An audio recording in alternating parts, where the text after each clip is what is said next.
and welcome to the McAlvany Financial Group conference call with your host, David McAlvany.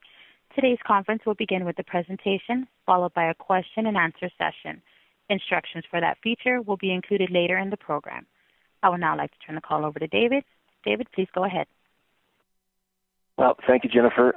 Thank you for joining us tonight, not only for joining us tonight, but joining us in a larger endeavor of understanding where we're at and where we're going in terms of the overall global economy and prices of the Dow, the S&P, the Treasury market, precious metals, an area which has for decades for our family been near and dear to our heart, and I'm sure is to you as well. So thank you for joining us in this longer-term journey, and hopefully we will unpack some of your questions this evening. My remarks up front will be brief, and then we'll open it up for Q&A and spend the majority of our time this evening addressing your questions. Just for context, and the reason why we are doing this call, volatility across the markets over the last several days, apparently was stirred by comments from Ben Bernanke. We would say that there is far more salient things happening in the economy, and that this is just a small trigger, and a bit of a diversion, frankly, from the trends which are in place.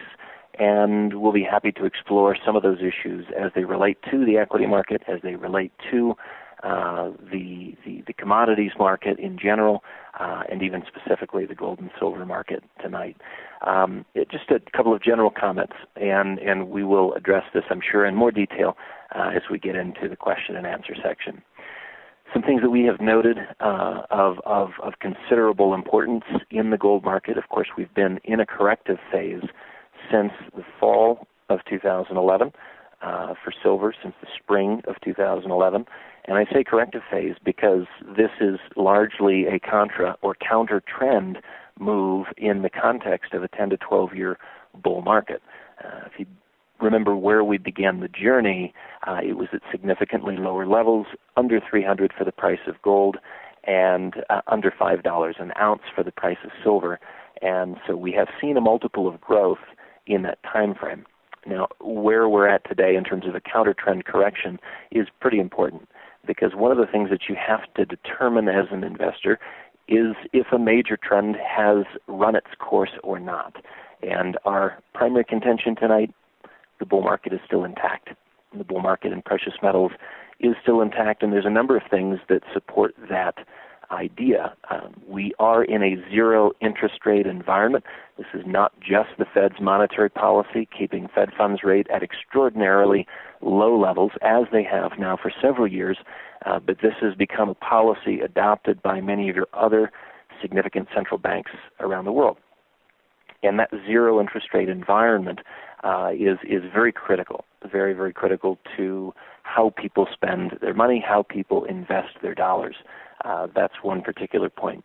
We also have had, in the context of the last 4 to 5 years, a tremendous increase in outright money printing or credit creation, and that has been significant in adding an encouragement to an investor saying, what should I be doing and how should I be allocating my assets? Surely if there is a massive increase in credit, there will ultimately be a massive increase in prices of goods and services. Money printing and credit creation today, largely one and the same thing, with a similar outcome on a lagging basis. So that is something that investors have looked at, and of course that's a part of the question this week. The question of if the Fed should stop printing, what are the consequences across various asset classes? We would contend that money creation will continue. Will continue from the Bank of Japan, will continue from the ECB, will continue from the Fed, and again, we can unpack that further in the Q&A. We also have growing geopolitical instabilities, not just in the Middle East, but maybe those are the most obvious, and we think that will continue to represent a support in the metals market. We also continue to see gold as a deflation and inflation hedge. During a massive inflation and certainly during the deflations of the last 600 years, we've seen gold perform very well as an asset which preserves purchasing power in those contexts.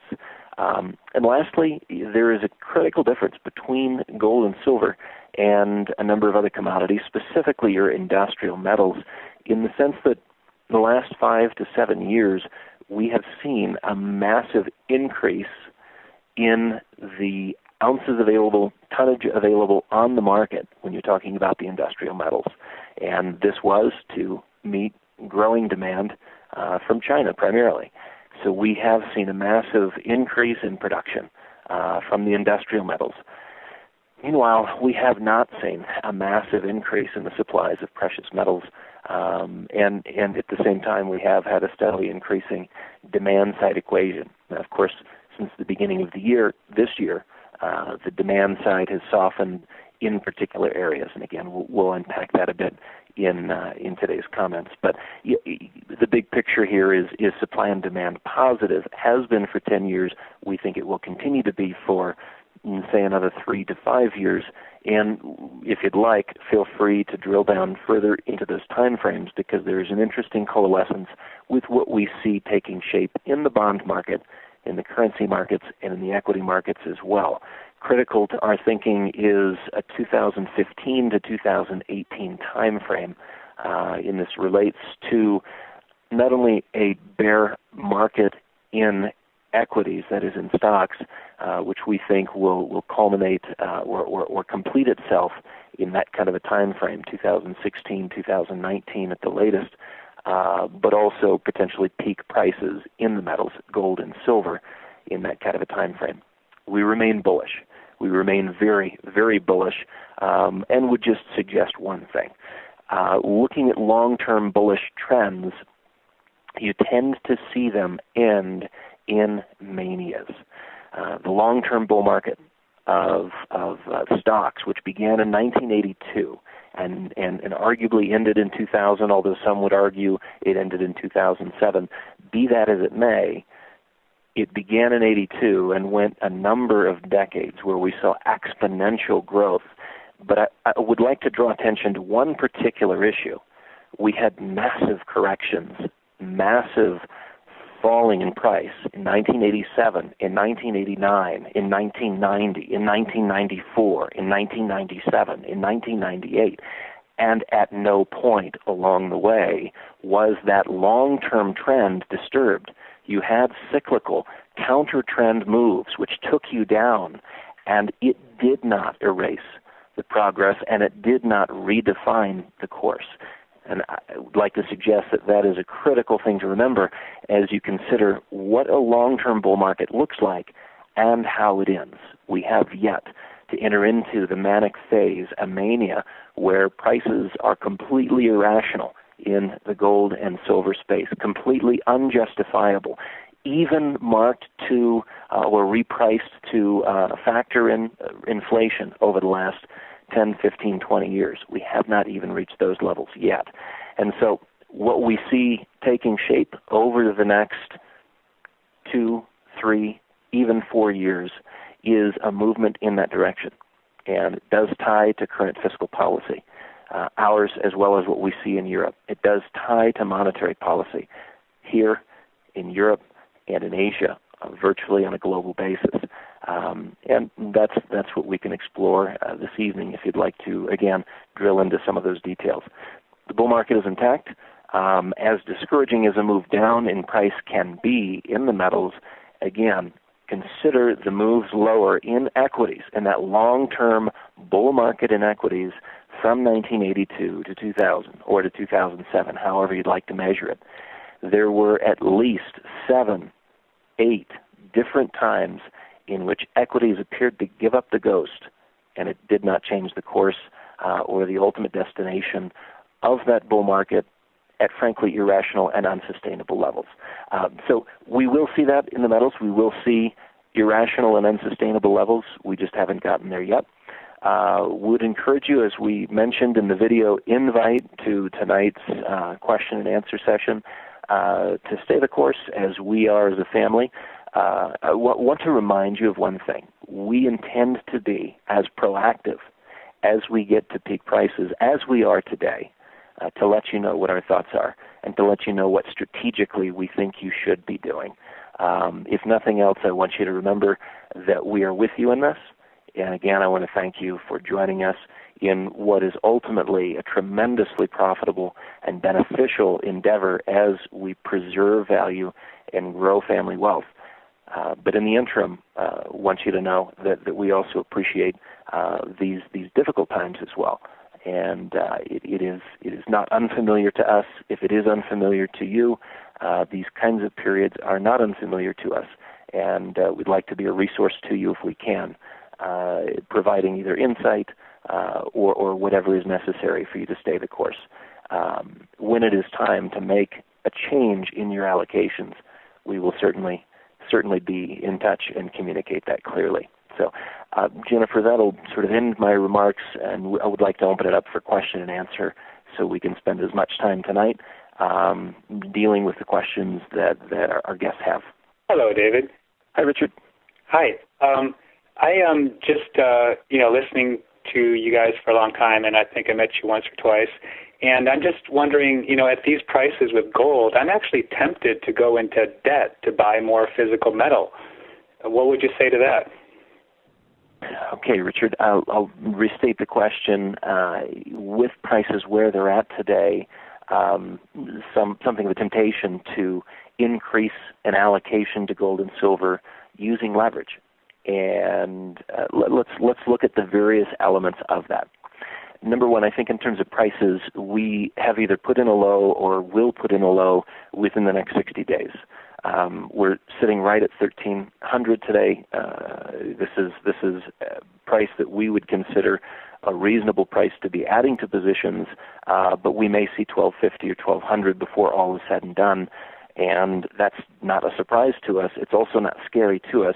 There's no guarantee that we will get to those levels, so for anyone increasing positions at this point in time, I would say do it on a dollar cost averaging basis. If someone were to put $50,000 into the market, split it into two purchases of 25 now at a very reasonable level, and 25 later. And of course, silver, we can address that as well in terms of price projections and price points where you might want to average in. But I think that levels here are very compelling. I bought silver today, and I bought more ounces today.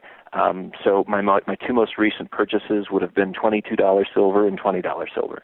On gold, I'm about $100 higher. I'll probably add again if we do see $12 to $12.50. And I think those are very, very compelling stories in terms of price and our ultimate price projections. When it comes to debt, here's the other issue. One, do you have the cash flow to sustain those debt payments? If you are borrowing to buy gold, you want to do so in such a way that volatility in the price does not somehow take you out of the market. So, there's a number of ways that you can do that. If you were to buy gold on sort of a 5-to-1 leveraged basis, it's a very tenuous position to be in.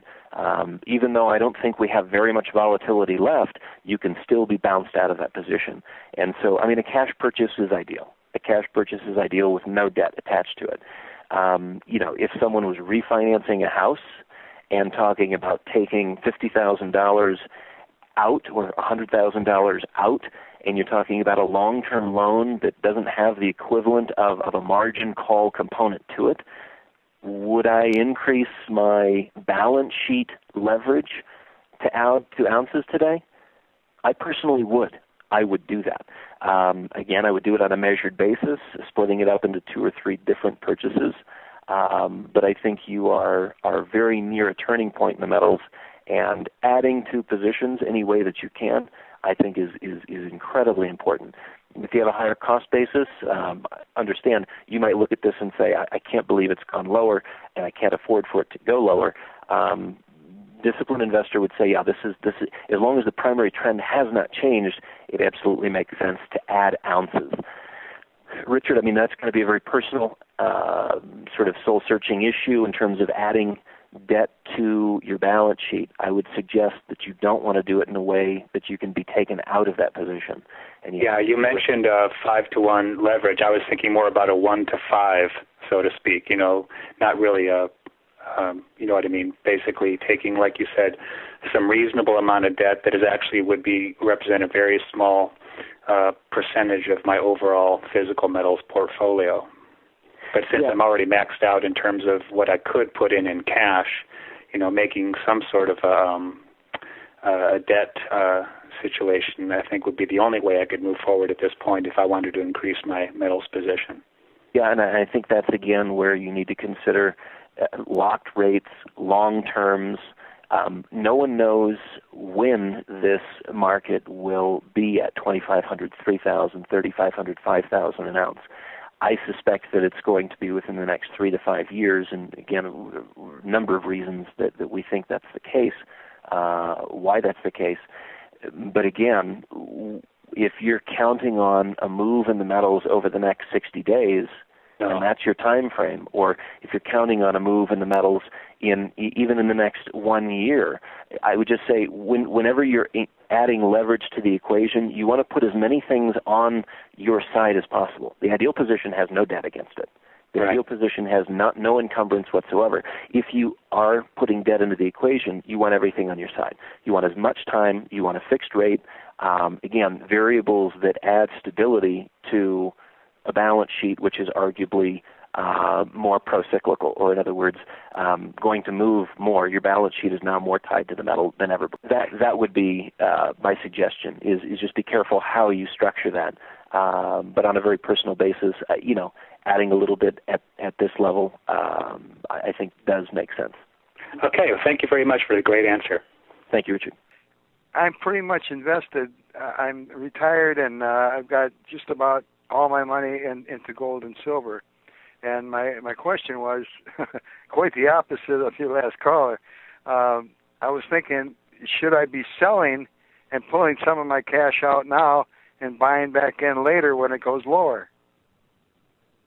Ronald, that's a great question, and whether or not you should be selling, there is some bearing on immediate cash needs, and kind of what your time frame is for needing liquidity. If you are in fact sort of feeding the income meter from retirement accounts and whatnot, then those are very real considerations that you need to be sensitive to. But in terms of the market dynamics in gold, this is not a time that you would sell. And arguably, any time in the last 18 to 24 months, you could look at a chart and say, well, maybe I should have sold it at 1,600 or 1,700 or 1,800, and then bought it back here. The problem is this. We only have that clarity with hindsight. The last major move higher in gold was 105% move higher, suggesting that we're getting to a later stage in the bull market in metals. The later you get in sort of this progression of bull market activity, you may find yourself exiting just before not just that sort of 2 steps forward, but a 4, 5, or 10 step forward move, which represents the end of the bull market. So, what we saw coming out of 2008, the stabilization, the price move higher, over 105% move.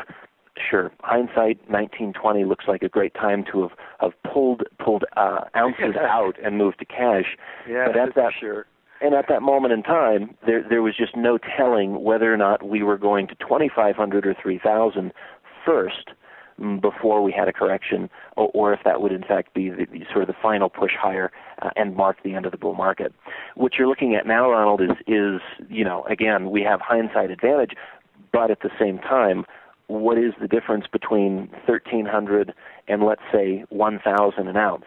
I don't think we'll see 1,000 an ounce. All I'm saying is that if you used sort of an absurd projection that offered by an Uriel Rubini or someone else who, frankly, has never been an expert, never will be an expert in gold, but now has opinions and on the matter, let's just use their numbers. You've got about $300 in play. That is the equivalent of about a 23% move. Now the problem is, for most people coming out of a position, you're going to have tax ramifications. So that 23% potential advantage is going to be muted by the fact that you've got taxes to pay. I think, quite realistically, we're looking at 1,250 and 1,200 as the lows. As such, you have such a thin margin of advantage. I don't think it's worth it. I don't think it's worth it at all to sell here and buy back, because keep in mind, you have very constructive interests that look at this price and say it's already attractive. $1,300 is too cheap. $20 silver is too cheap. I would gladly pay this price, which means you may sell, think that you are going to buy back at $1,200 and be sidelined. I've seen that over and over and over again in the context of the last 12 years, where investors outsmarted themselves and sold at $4 and $6 and $8 and $12 silver, sold at $400 and $700 and $1,100 gold. And the problem was, when the market moved higher instead of lower, they did not have a discipline and they did not have the gumption to step back into the metals, which means that when they sold to buy back at lower prices, they sold to never come back in at all. And frankly, Ronald, I think there's far too much at stake in here to be out of a gold and silver position. This is not a trade for profit. This is absolutely vital to your financial and economic survival. The next 3 to 5 years, we're really not talking about, a potential profitable trade like you would buying a short-term or buying a small cap mutual fund or buying a large cap value fund. What's going to work over the next 60 days, what's going to work over the next year or two. We're talking about a complete reconfiguration of the world monetary system, and what you have in ounces may be the only part of your net worth that survives what takes place over the next 2 to 3 years. So I mean, it's fun to get cute with a trading model, but it's absolutely vital to understand the role that gold and silver play as an insurance component in your portfolio, and that the stakes in 200 years of U.S. history have never been higher. You have at risk your entire net worth sitting in dollars, sitting in equities, sitting in bonds. The only thing that represents reasonable surety of walking through the next 2, 3, 4 years of major change in the monetary system, in the equity markets, in the bond markets, is your gold position. That's something I'm not very tempted to trade out of. I will only be trading out of my metals when we get to those unsustainable levels from an economic and financial perspective, and I look at the purchasing power of gold and silver and am able to translate that into a radically different set of assets, and we perhaps we can discuss that later. But thanks for your question, Ronald. Thank you. Thank you for taking my call. Greetings, David. As one who's been considering investing in gold mining companies, should I be concerned at this time with prices this low that there may be a legitimate threat to the survival of a mining company, or would this be a good time to say, I'm going to do some bargain shopping and look for low prices in these firms? I wanted to get your point of view on the risk versus the potential upside. Yeah, great question. Thank you. And remind me of your first name again. Jason. Jason. Okay. Jason, this is really to the heart of a contrarian investment. The miners are trading at levels relative to gold that we haven't seen in many decades. So arguably, they are cheap relative to gold and should be considered. Now, you raise a very interesting point. Can they actually survive these lower prices? And you're going to find that your marginal producers cannot. And so I think when you look at low prices, I think one of the things that you have to do is sort of stop yourself from looking at not just low prices in the industry as a whole, but the lowest prices in terms of the shares on offer. Would I be buying a 50-cent stock today? Would I be buying a $2 stock today? Again, sort of a low cap stock in that space. These are the guys that don't have a lot of capital. These are the guys that have a tough time getting access to capital and credit lines to bring new and better projects into production. And the only way that I would suggest approaching the miners in this environment is to focus on quality, to focus on not only the resources that they have in ground, but also on their cost of production. Can they actually survive a 6, 12, 18-month period of making little to no money? How much do they have in terms of cash versus debt? what are their access, what is their access in terms of credit lines and whatnot. So this is where, again, if you're looking at the food chain, you can go bargain hunting here, but I would still go shopping at the very top of the food chain. Mm-hmm. Thank you. Thank you, Jason.